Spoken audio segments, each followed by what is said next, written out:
440 volt type अब ये stage है, क्योंकि ऐसे कल्ट एक्टर्स हैं जिन्होंने अपने काम के जरिए हर कैरेक्टर में नए तरीके से जान फूकी है। और मुझे इस बात का एहसास है कि हमने ये गाना बजाया है, और भीकू मात्रे की मैं बात करूंगी तो मनोज जी फिर कहेंगे कि मैं तो उससे आगे हर साल ऐसी ऐसी फिल्में दे रहा हूँ, 3 नेशनल अवार्ड ले चुका हूँ, हर काम में मैं इतनी जान फूकता हूँ। किलर सूप को लेकर हम लोग चर्चा करेंगे, क्योंकि उसमें आप तीनों एक साथ आए हैं। बट कोंकणा, पहली बार आप दोनों एक साथ पर्दे पर दिखेंगे और इस सीरीज में दिखेंगे, और अभिषेक उसको डायरेक्ट कर रहे हैं। लेकिन मनोज जी के साथ शुरुआत करते हैं, और मनोज जी से पहला सवाल यही है कि फिर एक पावरफुल परफॉर्मेंस की तरफ हम बढ़ रहे हैं, आपके इस सीरीज का इंतजार रहेगा, लेकिन आपके लिए ये साल एक बंदा ही काफी है, जोरम जिसको इतना क्रिटिकल अक्लेम मिल रहा है, आप गुलमोहर कैसे कैसे कर लेते हैं आप हर कैरेक्टर पे, जैसे आपको कैरेक्टर मिल गया, आपने ये तय कर लिया कि मुझे ये फिल्म करनी है, फिर आप उस कैरेक्टर के साथ क्या करते हैं अकेले में? मैं उस कैरेक्टर को कहता हूँ, प्लीज यार, मतलब मेरी इज्जत रख लेना तू। हमेशा यही होता है, क्योंकि हर कैरेक्टर की अपनी एक डिमांड होती है, एक अलग तरीके की फिल्म होती है, अलग जॉनर होता है। चाहे वो गुलमोहर हो, गुलमोहर और जोरम अगर आप देखें तो दोनों एकदम अलग अलग क्लास के। एक जोरम में पूरा ट्राइबल आदमी है, and Gulmohar is talking about the privilege peoples family, जो कि दिल्ली के बसंत विहार जैसे इलाके में रहते हैं। उनकी ज़िंदगी, और बीच में कहीं ना कहीं बंदा है वो मिडिल क्लास वाला। एकदम पूरा जिसको कहते हैं 180, यहाँ से एक झारखंड का मजदूर, एक हाई सोसाइटी का आदमी, एक मिडिल क्लास आदमी, और आपने ये हमेशा अपने करियर में जी जी नहीं, कोशिश ये रहती है कि उस जिस तरीके की फिल्म है और जो भी विजन है डायरेक्टर का और स्क्रिप्ट जो डिमांड कर रही है, उस पर पूरे फोकस करके उसके साथ रहा जाए, उसका एक्टर के साथ रहा जाए, उसको तैयार किया जाए, definitely with the help of the director.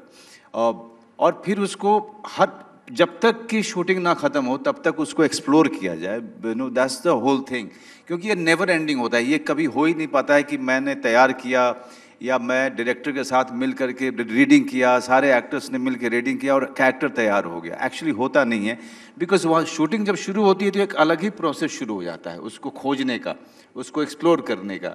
तो वो लगातार हर मोमेंट पे आप you feel challenged, you feel कि आपसे हो नहीं पा रहा है, यू फील कि there is something else to it, because आदमी अपने आप में इतना गहरा होता है, उसके उस सारे पहलू को फिल्म और स्टोरी के हिसाब से लेके आ पाना, और उतनी ही देर का समय है आपके पास में। सो ये एक अलग तरीके की चुनौती होती है।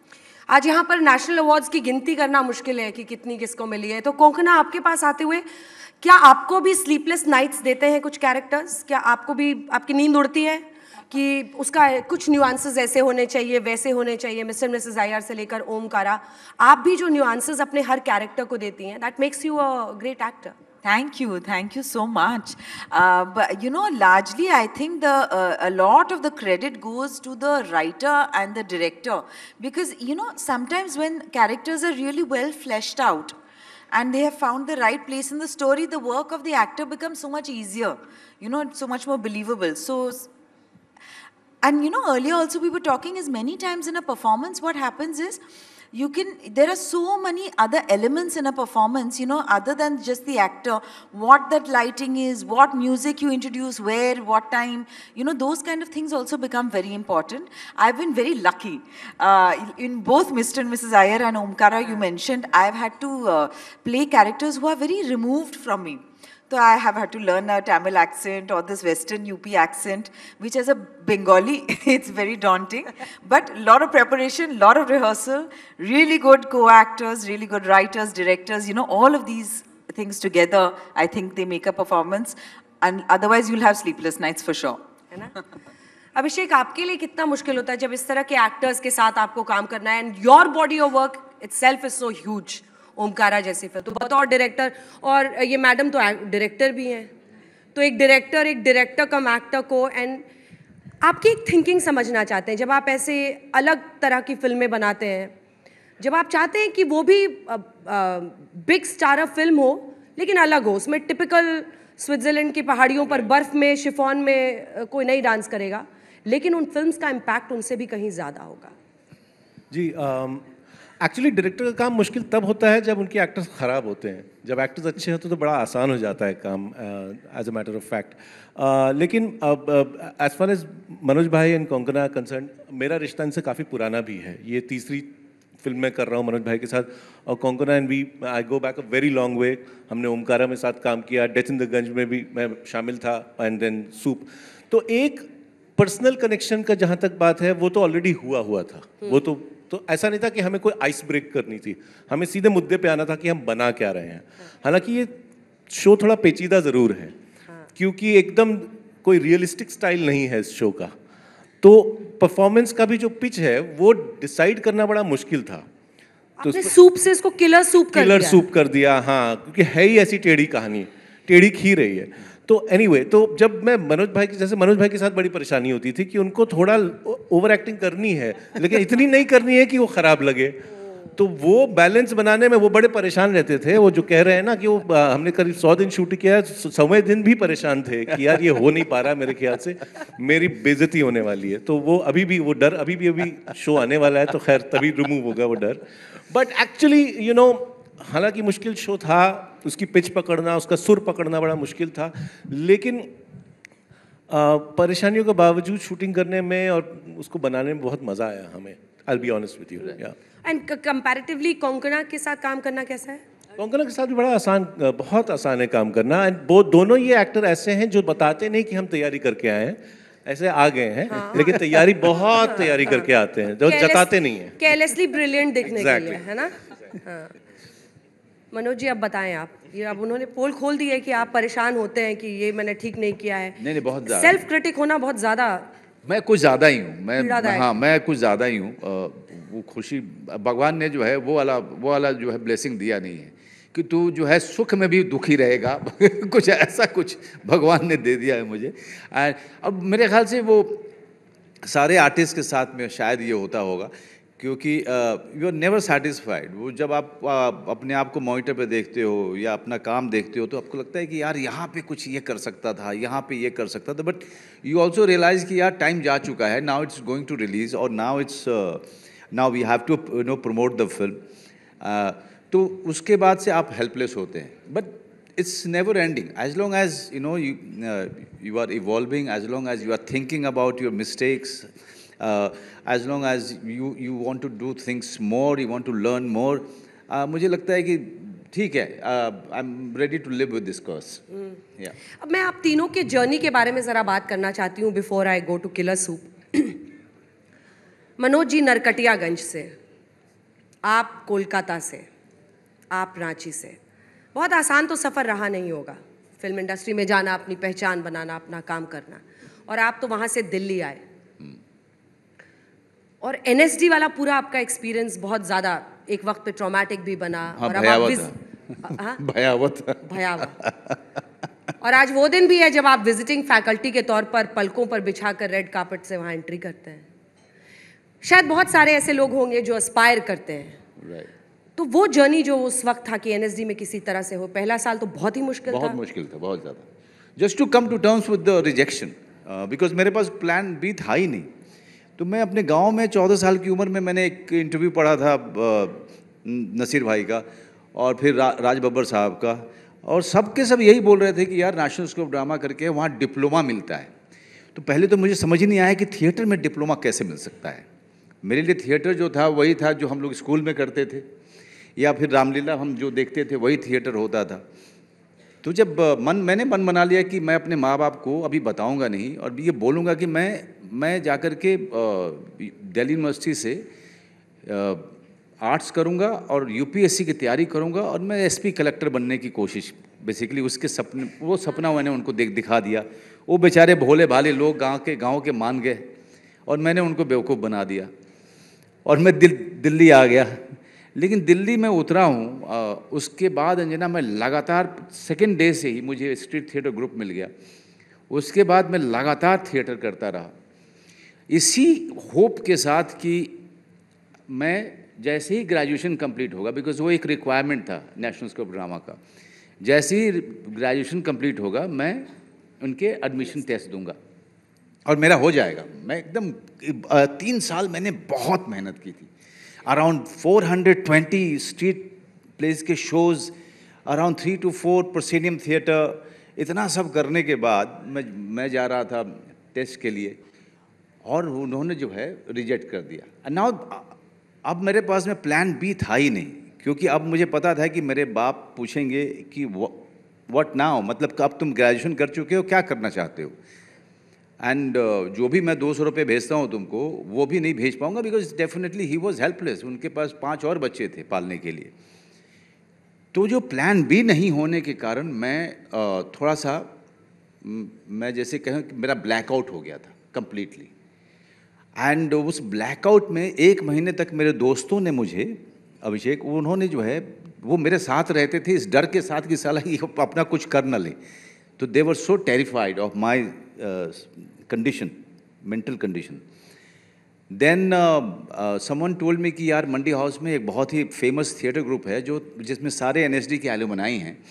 वो लोग 365 डेज़ का पूरे क्लासेस का प्रोग्राम लेके आ रहे हैं।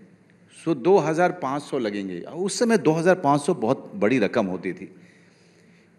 And kudos to all of these friends. And वो सारे लोगों ने चिप इन किया, सबने थोड़ा थोड़ा पैसा दिया, just to get me out of that situation. उन्होंने पैसा दिया, जाकर के एनरोल कराया मुझे। एंड पहले दिन से जब मैंने वर्कशॉप उनका जो क्लास अटेंड करना शुरू किया, मैं अच्छा होना शुरू हो गया। I started seeing some light at the end of the tunnel. तो वो रिजेक्शन आसान नहीं होता है। ज़रूरी ये होता है कि आपके पास वो लोग हों जो आपको समझें और आपको उससे निकालने की कोशिश करें, क्योंकि मेंटल हेल्थ के समय में कोई भी जो ट्रॉमा से जा रहा होता है, ही डजंट हैव, बिकॉज वो आदमी खुद ही अपनी नज़र में छोटा हो चुका होता है। So he doesn't have the strength to come to go to you and tell you कि I am fully into the dark, please help me. वो कभी नहीं करेगा, क्योंकि अपनी नज़र में गिर चुका है वो। तो इसके लिए ज़रूरी होता है कि आसपास वाले लोग उसको समझें और उसको बिना बताए उसका हाथ पकड़ के चलें। What a journey. NSD's loss is this country's gain. नहीं, लेकिन कमाल ये हुआ कि जैसे जैसे अब एनएसडी को मैं हमेशा धन्यवाद इसलिए देता हूँ, मेरा कोई सॉफ्ट स्टोरी इसमें नहीं है, बट एनएसडी के कारण मैंने वो 365 डेज़ का जो क्लास था वो मैंने 364 डेज़ अटेंड किया। और क्योंकि 365 दिन नहीं हो पाया क्योंकि एक दिन बारिश बहुत हो गई थी और मैं लक्ष्मी नगर से पैदल आता था, तो रास्ता पानी से भरा हुआ था। So I could come half way. उसके बाद मुझे रास्ता नहीं दिखा, तो फिर मैं वापस चला गया। फिर से वापस दिया मैंने सेकेंड ईयर, फिर नहीं हुआ। तब तक जो है मैं थोड़ा सा इत्मीनान में आ रहा था, कॉन्फिडेंस आ रहा था। फिर बैरी जॉन ने मुझे बुला लिया अपने पास, और बैरी ने मुझे कहा कि तुम बेवकूफ़ हो, तुम बिना मतलब अंदर जा रहे हो, बाहर सीखो। लेकिन मेरे लिए 2 चीज़ें थी। एक तो माँ बाप को ये बोल सकूँगा कि मैंने थिएटर में डिप्लोमा किया है। दूसरा ये कि मैं उनको बोलूँगा, देखो ग्रेजुएशन के बाद मैंने डिप्लोमा लिया है थिएटर में। डिग्री और डिप्लोमा के बिहारियों के लिए बहुत ज़रूरी चीज़ होती है। बिल्कुल सही बात। कंगना, क्या आपकी जर्नी के बारे में आप बताएं कोलकाता से, क्योंकि आपकी मदर पहले से इतनी एस्टैब्लिश्ड फिल्म मेकर, एक्ट्रेस, लेकिन आपको मुंबई में आके नए सिरे से पांव जमाना पड़ा। किस तरह के आपके चैलेंजेस थे? Actually, I, was very lucky, especially when I hear so many stories of my friends, my colleagues, so many people who have struggled, so many brilliant actors who don't get opportunities, who don't get awards. There are so many like that. I was very lucky because बचपन से मैं ना cinema के set में जाती थी mummy के साथ. So I was very used to that world. I used to go and watch my mother in edit studios, often getting very bored, but watch dubbing, watch film set में क्या हो रहा है नहीं हो रहा है, तो एक समझ आती थी कि क्या चल रहा है. Even if I was bored, I was very comfortable with that environment. I didn't ever want to act. I actually didn't grow up watching Hindi films or Bengali films, like mainstream films like that. My mother used to make us watch Mrinal Sen, Satyajit Ray, regional cinema, world cinema, like that.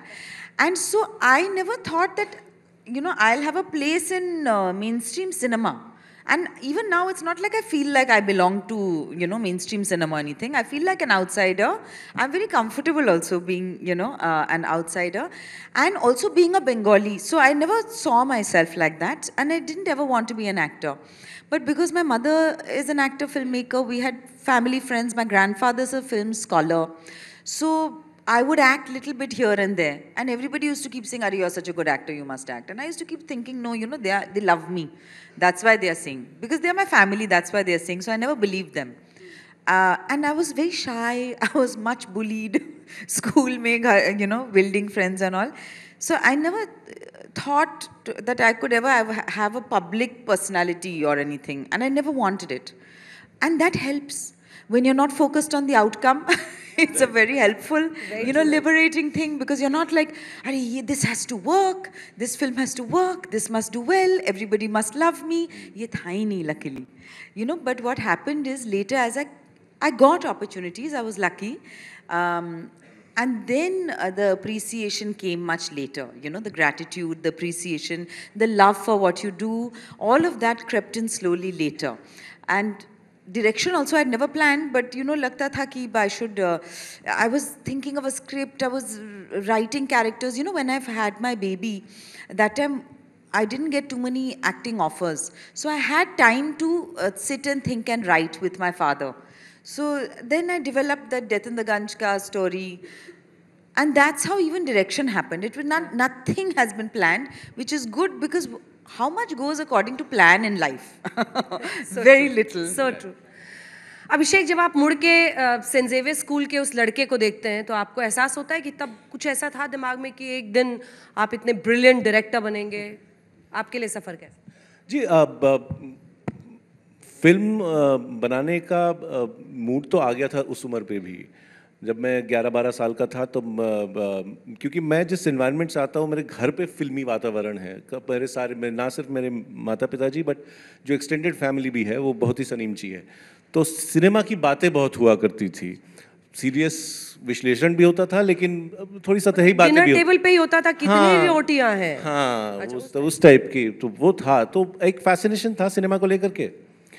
और मैं 11-12 साल का था तो मुझे लगा मुझे फिल्मों में जाना है डायरेक्ट करने के लिए, लेकिन बताने के लिए किसी को बताने की हिम्मत नहीं थी। जब एक दोस्त को बताया तो बहुत मजाक उड़ाया गया, तो मैं चुप हो गया इसको लेकर के कि किसी को बताऊंगा नहीं। बट देन व्हेन जब मैं बोर्डिंग स्कूल में गया, लोगों से मिला और सिनेमा देखना शुरू किया, दिल्ली आया, तब हिम्मत आ गई कि घर वालों से ये बात की जा सकती है। And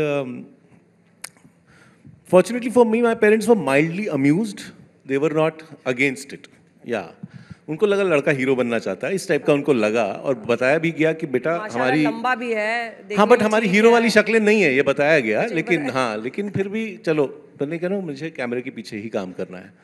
and a little bit like Manoj sir की जब व्हेन आई फिनिश्ड कॉलेज, तो ये बम्बई में एक मास कम्युनिकेशंस नाम का एक आ गया था। तो एक्सटेंडेड फैमिली को यही लगा कि कुछ पढ़ने वढ़ने आया है, मास कम्युनिकेशन डिप्लोमा ही मिलता था उसमें, तो वो करने बम्बई आ गया। और फिर यहाँ से जर्नी शुरू हुई।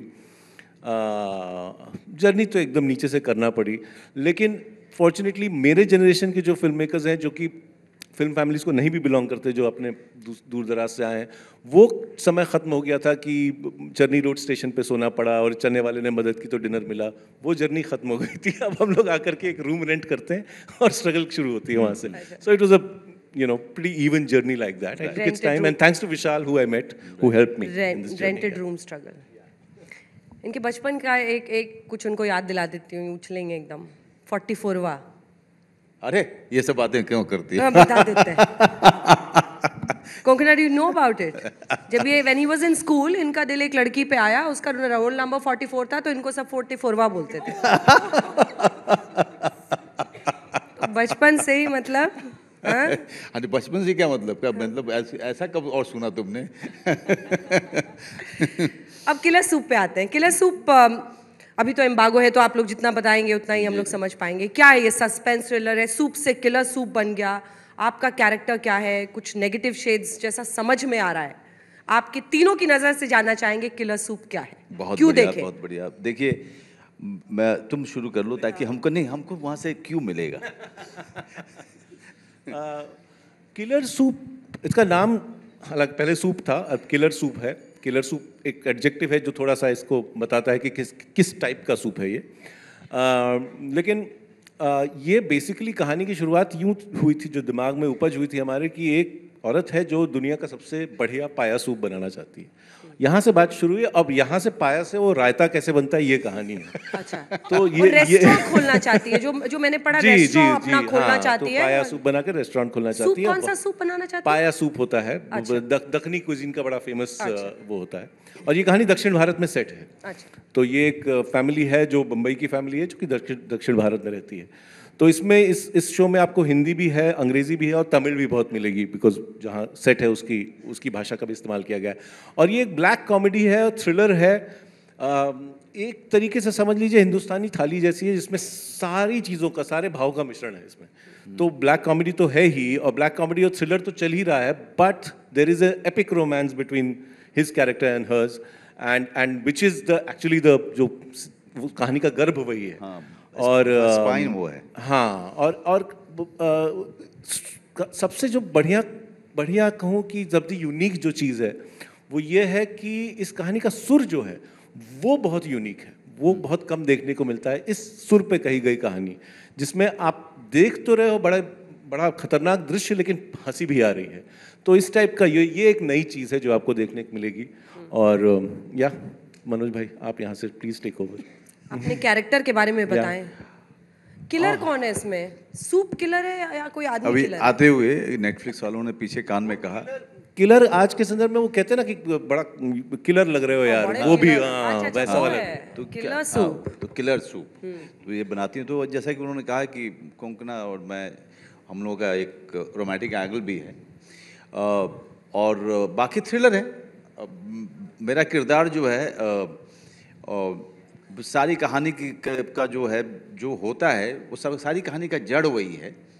लेकिन कोंकणा के जो किरदार है वो कैसे इस पूरी कहानी को, जब जो कहानी मैं लीड कर रहा हूँ, कैसे वो कहानी को लीड करना चाहती है और कैसे वो आगे बढ़ जाती है इस कहानी को लेकर। बाकी सारा यही है। I really don't know what to say. किसी को कुछ समझ में आया? पता नहीं, मतलब अभी एम्बार्गो है, इसलिए ये इतना ही बताएंगे। नेटफ्लिक्स ने इतना बड़ा एम्बार्गो लगा दिया कुछ बोल ही नहीं पा रहे हम लोग। क्योंकि देखिए उसका बहुत, एक किसी ने ये सवाल पूछा कि भाई हम नेट पे कुछ भी अवेलेबल नहीं है इसको लेकर के। आई थिंक उसको जानबूझ करके भी ऐसा हुआ कि कुछ अनजाने में, कुछ जानबूझ के किया गया कि कुछ ना पता चले, क्योंकि इसका मज़ा ये है कि कोई कुछ ना जाने। इसका असली मज़ा तब आएगा जब आप इसको देखना शुरू करेंगे। ये एक ऐसी दुनिया जो है राइटर्स ने लिखी है पेज पे, और एक ऐसी दुनिया अभिषेक चौबे ने गढ़ा है सामने। आई थिंक मैंने ऐसी दुनिया नहीं देखी। मैंने इस तरह का जो कहानी इस तरह से फ्लो होती हो, इस तरह से नहीं देखा। किरदार इस तरीके से बिहेव करते हो, मैंने ऐसा देखा नहीं, ना मैंने किया है। तो इतना मैं कह सकता हूँ अंजना कि मुझे माफ़ कीजिएगा, क्योंकि नेटफ्लिक्स वाले वहीं से खड़े होकर मेरी तरफ घूर के देख रहे हैं। लेकिन ये ज़रूर है कि एक ऐसा एक्सपीरियंस दर्शकों को होने वाला है जिसमें कोई सीन, कोई किरदार या फिर कहानी इन्होंने कभी इसके पहले ना देखा होगा, ना अनुभव किया होगा। माहौल बना देले बड़ा तो बनावे पड़े। कोंकणा আমি একটা একটা বাংলা भी বুঝতে পারি, বলতে পারি একটা একটা। यू टेल मी, ओटीटी या बिग स्क्रीन? क्योंकि मुझे पता है आप भी बताएंगे कि बहुत ज़्यादा नहीं बता सकते। यूर एन एम्बिशियस वुमन, इतना समझ में आ रहा है। अपना रेस्टोरेंट, हाँ, एंड इन दोनों के बाद मतलब राइटर डायरेक्टर जब कह दिया है इतने अच्छे से, इसके आगे हम क्या कहें? And even Manoj has spoken almost in riddles, so what can I add?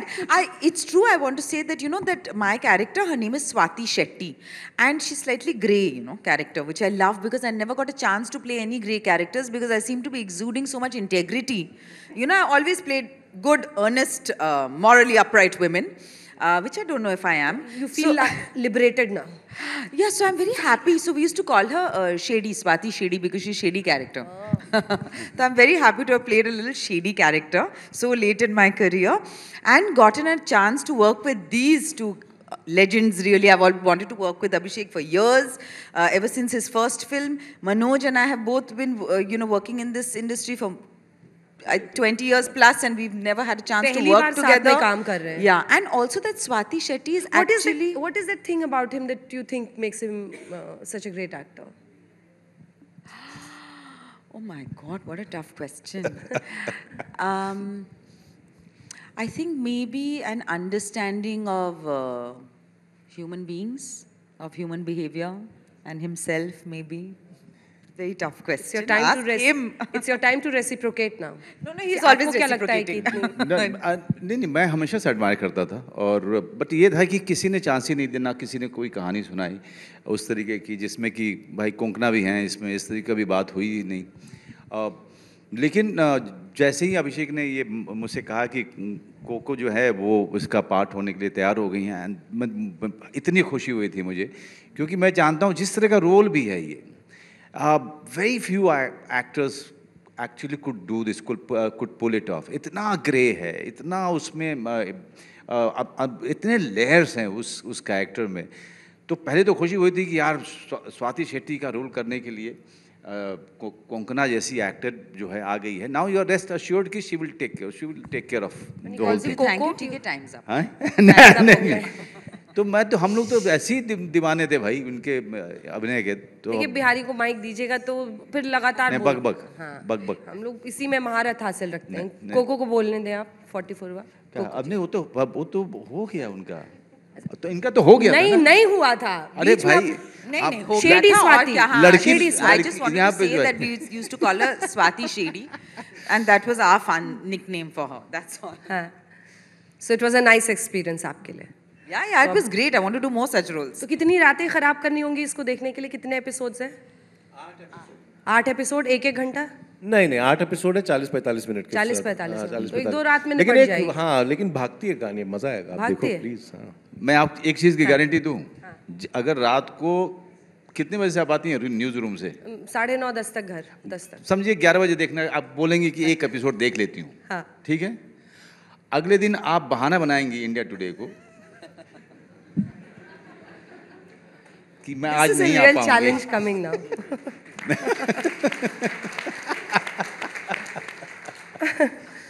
But मुझे लगता है यहाँ पर मौजूद हर व्यक्ति, everyone is a great admirer of your work. आप तीनों का काम इतना अच्छा है, और जो युवा यहाँ बैठे हैं मुझे लगता है उनके भी अंतरात्मा में कुछ प्रेरित हुआ होगा। क्वेश्चन है ना, कौन कौन इंस्पायर हुआ इनसे? Look at the journeys, look at the journeys, मतलब अमेजिंग। तो आप तीनों का बहुत बहुत धन्यवाद हमारे साथ एजेंडा आज तक आने के लिए। Thank you so much. It's been such an honour. A great round of applause please.